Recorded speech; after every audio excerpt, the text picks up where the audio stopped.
Good morning everyone. तो हम लोग एक्सटेंशन एजुकेशन के अंदर आज हमारा लेक्चर थर्ड है। तो प्रीवियस दो लेक्चर में हम लोगों ने काफ़ी इंपॉर्टेंट टॉपिक को डिस्कस कर लिया है। तो आज के सेशन में हम लोग कम्युनिकेशन को ही आगे बढ़ाएंगे। प्रीवियस लेक्चर में कम्युनिकेशन हम लोगों ने 50% कवर कर लिया था। 50% जो हमारा रिमेनिंग पोर्शन है वो आज हम लोग कवर कर लेंगे। ठीक है, तो धैर्य के साथ चीज़ों को समझिएगा। बहुत ही इंपॉर्टेंट सा हमारा ये क्लास है जो कि एक्सटेंशन एजुकेशन का है और टॉपिक चल रहा है हमारा कम्युनिकेशन। चलिए फिर, इसमें एक टर्म आता है आपका ब्रेन स्टॉर्मिंग। ठीक है, अब देखिए ब्रेन स्टॉर्मिंग का मतलब क्या होता है। तो सिंपल सी बात है कि ब्रेन का मतलब आपको समझ आ रहा है क्या होता है। स्टॉर्म का मतलब होता है बहुत तेज़ी से, है ना, मतलब होता है स्टॉर्म आ गया, बहुत तो आंधी आ गया, तूफान आ गया।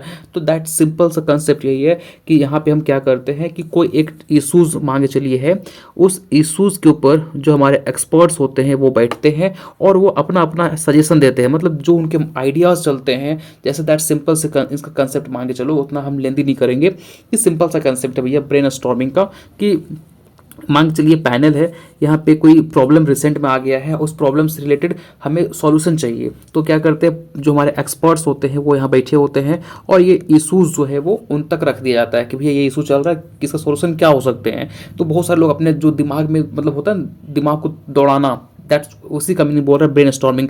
आइडिया को क्रिएट करना कि हाँ इसको कैसे इससे हम निवारण पा सकते हैं। दैट मीन्स कि वो आइडिया को क्रिएट करना।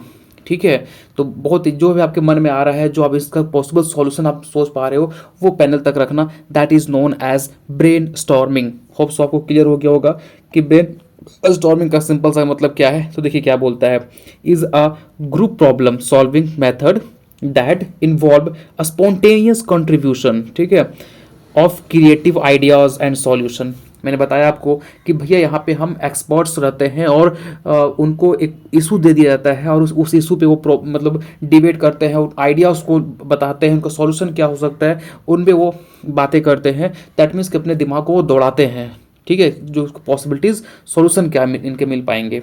ठीक है, और बताया मैंने कि इंटेंसिव है और फ्री विलिंग हो गया, मतलब यहाँ पे कोई आपको रूल्स रेगुलेशन नहीं होते कि हाँ इस चीज़ को नहीं बोल सकते, मतलब फ्री होते हैं आप। आपको जो आपके मन में आ रहा है, जो आपके सॉल्यूशन सोच पा रहे हो वो आप बता सकते हो। कोई आपके पास यहाँ बाउंड नहीं है कि नहीं इसको आप नहीं बता सकते हैं। जो भी आप आइडिया सोच पा रहे हो वो यहाँ पे आप फ्रीली शेयर कर सकते हैं। ठीक है, समझ में आ गया। तो यही मतलब कुल मिला के यही बात हो गया कि भैया एक पैनल है, उसमें एक्सपर्ट बैठे हुए हैं और उनमें कोई रिसेंट बहुत बड़ा इशू हो गया है, उस पर सॉल्यूशन चाहिए। तो एक्सपर्ट अपना दिमाग दौड़ाते हैं, जो उनको पॉसिबिलिटी सॉल्यूशन लगता है वो बताते हैं फ्री होके। कोई भी यहाँ पे आपको रेस्ट्रिक्शन नहीं रहेगा। कुल मिला के बात यही है ब्रेनस्टॉर्मिंग के अंदर। ठीक, क्लियर हो गया। आगे बढ़ते हैं। देखिए मैं आपको ट्राई करता हूँ हर तरह से समझाने का, बस आपको कंसेप्ट क्लियर हो जाना चाहिए। अगला आता है बज सेशन, जिसको हम फ्लिप्स 66 फॉर्मेट बोलते हैं। ये क्या होता है, तो ये सिंपल सा इनका लॉजिक है कि भैया इसमें एक ही चीज़ याद रखिएगा, 6 लोग होते हैं बज सेशन के अंदर।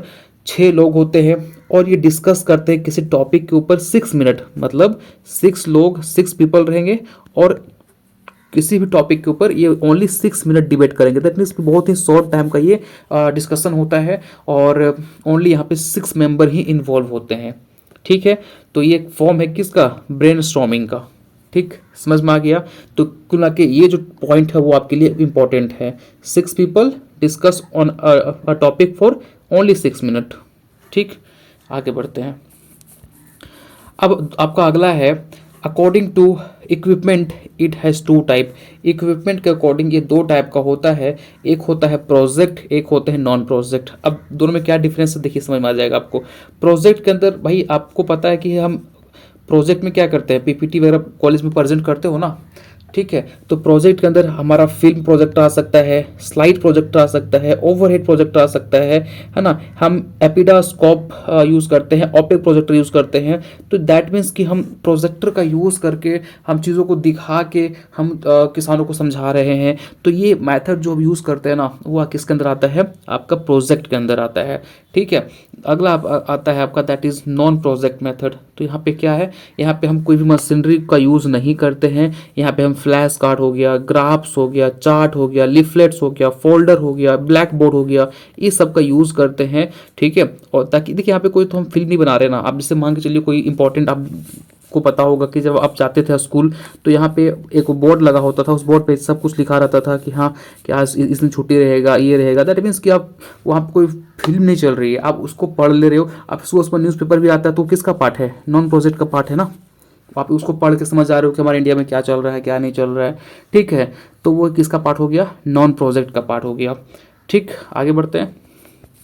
9, अब देखिए, अब बोलता है according to audio visual aid और टाइप्स ऑफ टीचिंग एड्स। देखिए ऑडियो मतलब जिससे आप सुन सकते हो, विजुअल जिससे आप देख सकते हो। तो कौन सा ऐसा इक्विपमेंट है जिसको आप देखते भी हो सुनते भी हो? भैया टीवी, उसमें आप क्या करते हो? फिल्म देखते भी हो और उसके आवाज़ जो साउंड होते हैं उससे सुनते भी हो, समझते भी हो। ठीक है, तो अकॉर्डिंग टू कैस्टल 1956 के अकॉर्डिंग ऑडियो एड्स में क्या जाएगा आपका? The aid that involve the sense of hearing, है ना। ऑडियो का मतलब सिंपल सी बात है ना, ऑडियो नहीं। अब क्यों करते हो ऑडियो? ऑडियो क्या मतलब? दैट मीन्स कि सिंपल है, यहाँ पे सुनने की बात हो रही है। ठीक है, इसको हम क्या बोलते हैं? ऑडियो एड बोलते हैं। जैसे रेडियो हो गया, टैप हो गया, टैप रिकॉर्डर, ईयरफोन्स हो गए, है ना, एम्पलीफायर्स हो गया, रिकॉर्डर प्लेयर हो गया। तो ये सारे क्या होते हैं? हम यहाँ से सिर्फ सुन सकते हैं, आपको दिखेगा नहीं, विजुअल नहीं हो सकता, सिर्फ हम क्या कर सकते हैं? ओनली ऑडियो सुन सकते हैं। ठीक है, लेकिन टीवी क्या ऑडियो विजुअल का एग्जांपल है, आप देख भी सकते हो, सुन भी सकते हो। अब विजुअल में क्या आ जाएगा? देखिए सेंस ऑफ विजन, है ना। जैसे भैया सिंपल सी बात है ना कि अगर हम बात करेंगे ऑडियो का तो सेंस ऑफ हियरिंग, हम सुनने का काम करते हैं। यहाँ पे विजुअल मतलब देखना, तो यहाँ पे क्या है? Sense of vision. ठीक है, इसमें फ्लैश कार्ड आ जाएगा, ओवरहेड प्रोजेक्टर आ जाएगा, स्लाइड्स आ जाएंगे, मॉडल्स आ जाएंगे, पिक्चर आ जाएंगे, मैप्स आ जाएंगे। तो यहाँ पे आपको सिर्फ दिखाई पड़ेगा, यहाँ पे सुनाई नहीं पड़ेगा भाई। ठीक है, ब्लैक बोर्ड पे कुछ लिखा हुआ है तो आप सिर्फ देख रहे हो ना, उसको सुन तो नहीं रहे हो। ठीक है, इसकी तरह से आप कोई पिक्चर देख रहे हो, मतलब पिक्चर दैट इज मूवी नहीं, कोई फोटो देख रहे हो तो सिर्फ आप देख रहे हो, सुन तो नहीं रहे हो ना। तो ये हो गया विजुअल। अब दोनों का कॉम्बिनेशन आता है आपका ऑडियो विजुअल। यहाँ पे आपको दिखाई पड़ेगा, सुनाई भी पड़ेगा। तो पहला हो गया आपका ऑडियो, दूसरा हो गया विजुअल। यहाँ पे सिर्फ हम सुन पा रहे थे, यहाँ पे हम देख पा रहे हैं। अब दोनों का कॉम्बिनेशन है यहाँ भैया। अब सबसे बेस्ट कब होगा? जब दोनों का कॉम्बिनेशन आ जाएगा। भैया हम सुन भी पा रहे हैं, हम देख भी पा रहे हैं, तो ज़्यादा अंडरस्टैंडिंग होगा ना उसमें। तो यहाँ पे क्या होगा? सेंस ऑफ विजन और सेंस ऑफ हियरिंग दोनों का ये कॉम्बिनेशन होता है। ठीक है, एग्जाम्पल पपेट शो, जो कि आप देखा होगा गुड्डा गुड़ी वाला जो शो होता है। टेलीविज़न हो गया, सिनेमा हो गया, टॉकिंग डॉल हो गया। तो यहाँ पे क्या टेलीविज़न, आप कोई मूवी देखते हो, कोई सीरियल देखते हो, तो वहाँ पे क्या पिक्चर भी दिखाई पड़ता है आपको। दैट मीन्स कि विजुअल भी हो गया और आपको हियरिंग सुनाई भी पड़ता है। दैट मीन्स कि वो ऑडियो हो गया। तो दोनों का कॉम्बिनेशन होता है ना टेलीविज़न। आपका यूट्यूब हो गया, आपका स्मार्टफोन हो गया। अब क्या आप कुछ भी देखते हो, कुछ वीडियोज़ देखते हो, तो आपको ऑडियो भी होता है, विजुअल भी होता है। ठीक है, चलिए, तो फिर आपको यहाँ पे एग्जाम्पल याद करना है, क्योंकि एग्जाम्पल से क्वेश्चन आपके एग्जाम में आते हैं। तो ऑडियो एड का एग्जाम्पल क्या आ जाएगा? Tap recorder, public address system, telephone. यहाँ पे सिर्फ आप सुन सकते हो, ठीक है, देख नहीं सकते। जैसे आप किसी मित्र से बात कर रहे हो तो भैया आप सिर्फ वीडियो कॉलिंग की मैं बात नहीं कर रहा। पहले ज़माने में क्या होता था? सिंपल सा एक फ़ोन आता था बटन वाला, वहाँ पे क्या करते थे? सिर्फ हम बात करते थे ना, उसमें तो दिखाई नहीं पड़ता। आजकल तो वीडियो कॉलिंग भी कर लेते हैं, वो अलग मैटर है, लेकिन हम बात कर रहे हैं उसका। ठीक है, टेलीफोन भी आता था, तो टेलीफोन क्या करते थे? उससे उठाते थे, बात करते थे। ठीक है, तो किस में आ जाएगा? ऑडियो में आ जाएगा। अब विजुअल की बात करें तो विजुअल में दो टाइप का होता है, नॉन प्रोजेक्टेड और प्रोजेक्टेड। तो नॉन प्रोजेक्टेड के अंदर क्या आ जाएगा?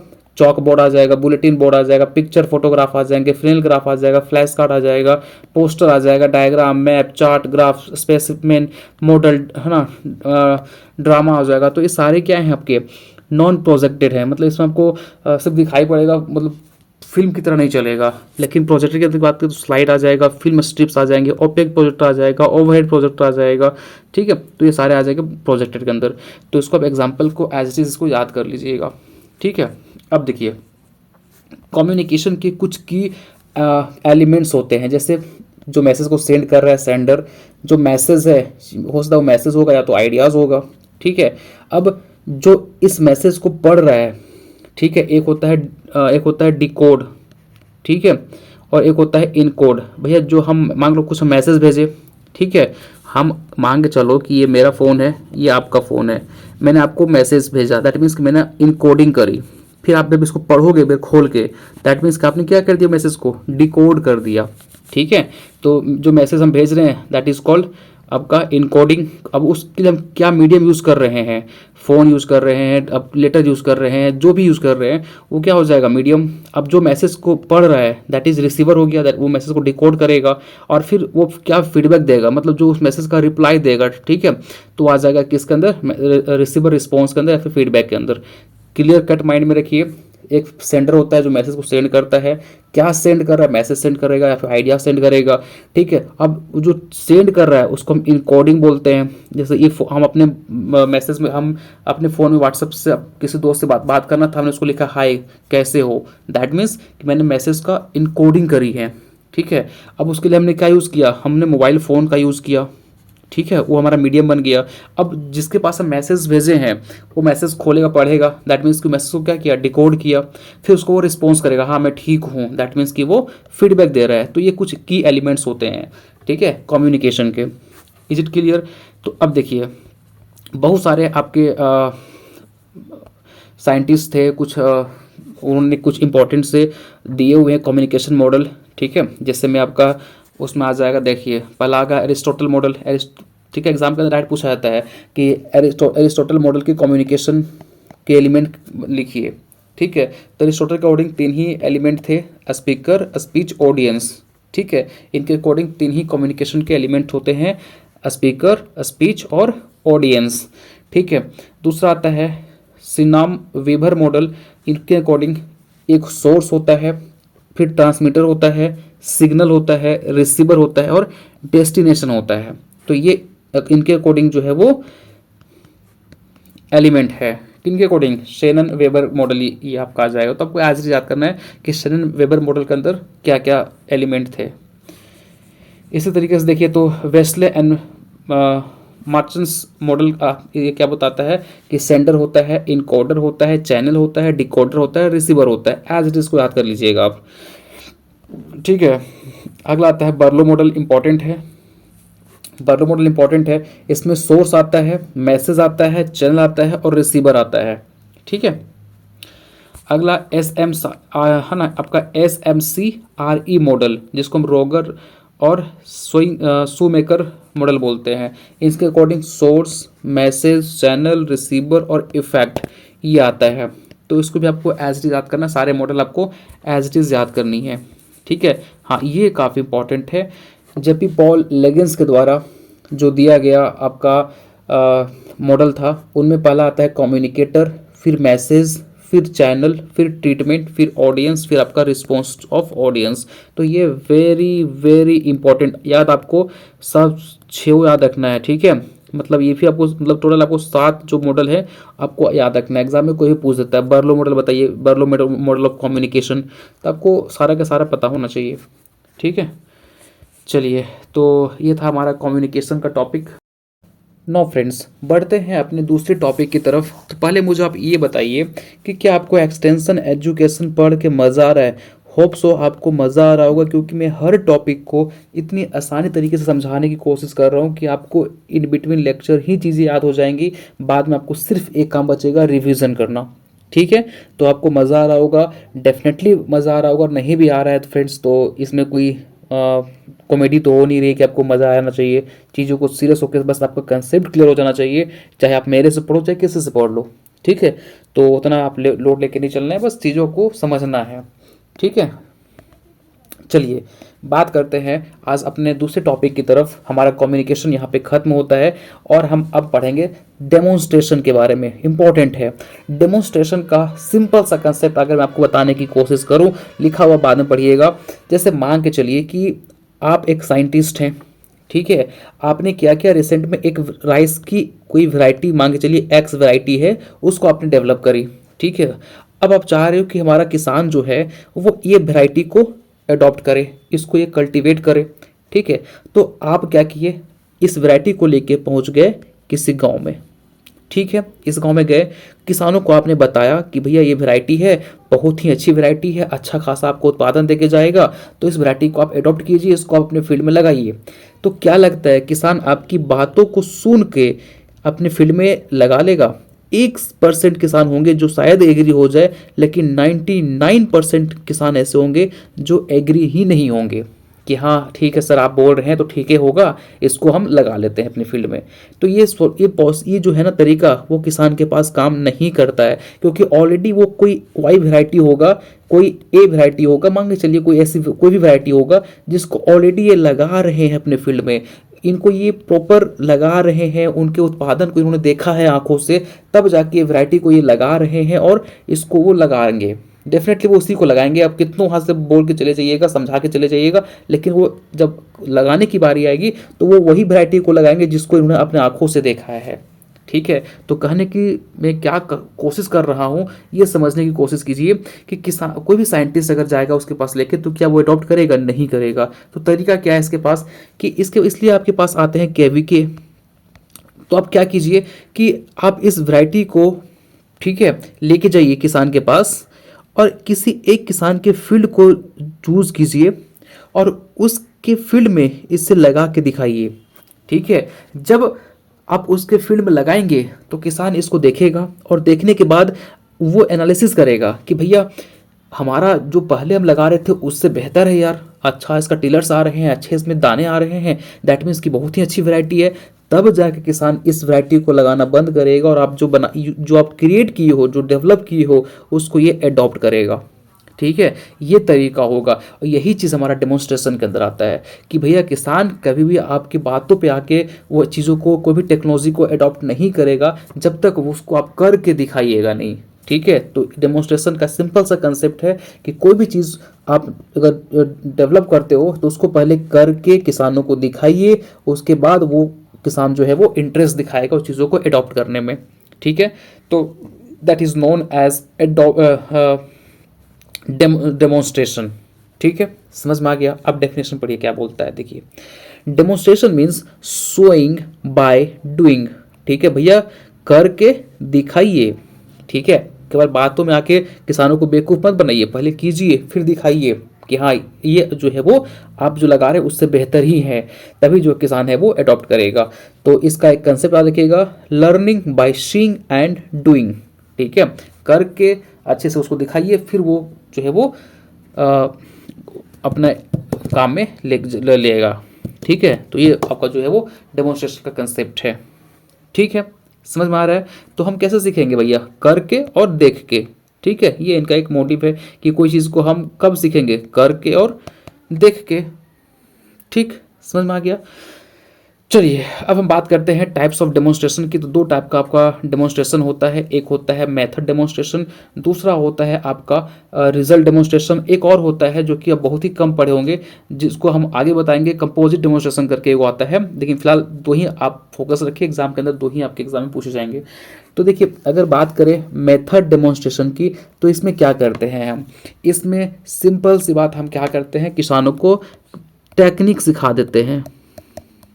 ठीक है, मान के चलिए हमको किसी किसान को सिखाना है कि मशरूम कैसे हम कल्टीवेट करते हैं, मशरूम कैसे ग्रो करते हैं। तो किसान को हम ले गए ट्रेनिंग हॉल के अंदर और ट्रेनिंग हॉल में हम प्रोजेक्टर में दिखा दिए कि भैया स्टेप 1 में आपको ये करना है, स्टेप 2 में ये करना है, स्टेप 3 में ये करना है, देन आप सीख जाइए, कर लीजिए जाके अपने घर में। तो हमने क्या किया यहाँ पे? हमने किसानों को सिर्फ एक ट्रेनिंग दे दिया और उसको सिखा दिया, मतलब उसको मेथड सिखा दिए। दैट रे भैया सिंपल सी बात, उतना दिमाग मत लगाइए। आपको बाइक सीखना था तो हम आपको ले गए अपने फील्ड में, दैट मीन्स कि अपने लैब में ले गए, आपको दिखा दिया कि भैया गाड़ी ऐसे चलता है, और आप जाके फिर ट्राई कीजिए। ठीक है, दैट मीन्स हमने आपको मेथड सिखा दिया कि हाँ ऐसे ऐसे गाड़ी चलता है, करना तो आप ही को है। तो वो होता है आपका मेथड डेमोन्स्ट्रेशन। तो यहाँ पे हम स्टेप बाय स्टेप प्रोसेस को सिखा देते हैं किसानों को। ठीक है, इसके लिए हम कुछ भी यूज़ कर सकते हैं, जैसे हम पोस्टर यूज़ करते हैं, पावर पॉइंट यूज़ करते हैं, फ्लिप चार्ट यूज़ करते हैं। तो ये सारे हम मेथड यूज़ करते हैं मेथड डेमोन्स्ट्रेशन के अंदर। और याद रखिएगा, ये शॉर्ट टाइप के डेमोन्स्ट्रेशन होते हैं।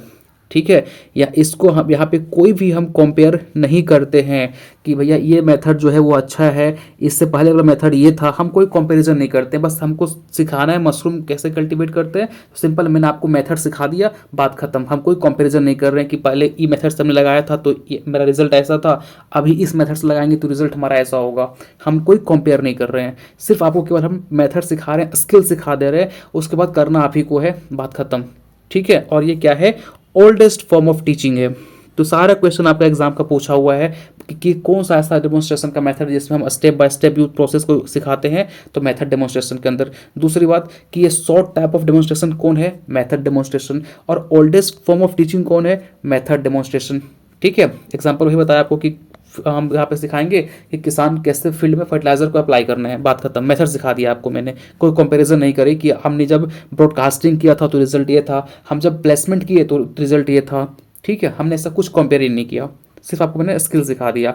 तो फादर ऑफ मेथड डेमोन्स्ट्रेशन कौन है, डॉक्टर सिमेन ए कनाप। ठीक है, वो क्या है, फादर ऑफ मेथड डेमोन्स्ट्रेशन। इनको हम फादर ऑफ डेमोन्स्ट्रेशन भी बोलते हैं। ठीक, यहाँ तक क्लियर हो गया। तो होप सो आपको डेमोन्स्ट्रेशन का मतलब समझ में आ गया होगा कि भैया कोई भी किसान, मैं एक बार रिकैप करवा देता हूँ कि कोई भी किसान कोई भी टेक्नोलॉजी को तब तक अडॉप्ट नहीं करेगा जब तक उसको आप करके दिखाइएगा नहीं। तो ये हो गया डेमोन्स्ट्रेशन। मेथड डेमोन्स्ट्रेशन में क्या करते हैं, केवल उसको हम मेथड सिखा देते हैं स्टेप बाय स्टेप कि इस तरीके से आपको करना है, बात खत्म। यहाँ पे कोई कंपैरिजन नहीं कर रहे हैं। ठीक है, ये ओल्डेस्ट फॉर्म ऑफ टीचिंग है। इसी का एडवांस फॉर्म हमारे पास आता है, दैट इज रिजल्ट डेमोन्स्ट्रेशन। अब यहाँ पे पता चल रहा है रिजल्ट, तो यहाँ देखिए मेथड के अंदर क्या कर रहे थे, केवल हम स्किल सिखा रहे थे, लेकिन यहाँ पे हम किसान को कन्विंस करते हैं रिजल्ट दिखा के। जैसे मान के चलिए कि कोई एक्स वैरायटी है, एक वाई वैरायटी है, तो आप एक्स वैरायटी को लगाए थे तो ये 20 क्विंटल पर हेक्टेयर जो है वो ईल्ड दिया था, बट वाई वैरायटी को आप लगाएंगे तो ये 30 क्विंटल पर हेक्टेयर ईल्ड देगा। तो हम किसान को क्या करेंगे, दोनों को रिजल्ट दिखाएंगे, देखिए हमने इसको लगाया तो इतना रिजल्ट आया, इसको लगाया तो इतना रिजल्ट आया। दैट मीन्स कि हम कंपेयर करके किसानों को बताएंगे कि भैया इस वैरायटी का जो प्रोडक्शन था वो ये है और इस वैरायटी का प्रोडक्शन ये है।